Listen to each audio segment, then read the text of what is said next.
Hello అందరికీ. ఈరోజు Rayalaseema special uggani bajji ఎలా చేయాలో చూద్దాం. దీనికోసం మిక్సీ జార్లో కొద్దిగా పచ్చిమిర్చి, కొంచెం కొత్తిమీర, అలాగే ఉప్పు కూడా వేసి దీన్ని మెత్తగా పేస్ట్ చేసి పెట్టుకోవాలి. ఇప్పుడు స్టవ్ పైన బాండ్లీలో ఆయిల్ కాగాక ఆవాలు, జీలకర్ర, సన్నగా తరిగి పెట్టుకున్న ఆనియన్స్, కొంచెం కరివేపాకు, అలాగే సన్నగా తరిగిన 2 టమోటాలు కూడా వేసి బాగా వేగనివ్వాలి. ఇవి కొంచెం వేగాక మనం మిక్సీలో గ్రైండ్ చేసి పెట్టుకున్న పేస్ట్ మొత్తం వేసి పచ్చివాసన పోయేదాకా వేయించాలి. ఇందులోకి ఇప్పుడు కొంచెం పసుపు కూడా వేసి కలుపుకున్నాక దింపేసుకోవాలి. ఇప్పుడు బొరుగులన్నీ ఇలా నీళ్ళలో వేసి బాగా పిండుకోవాలి. ఇవి పొడి పొడిగా ఉండాలి, అస్సలు వాటర్ ఉండకూడదు.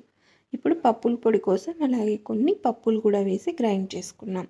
ఇప్పుడు ఆ ఉగ్గాని గొజ్జులోకి ఇలా బొరుగులు, పప్పుల పొడి, కొంచెం లెమన్ కూడా పిండి మనం కలుపుకోవాలి.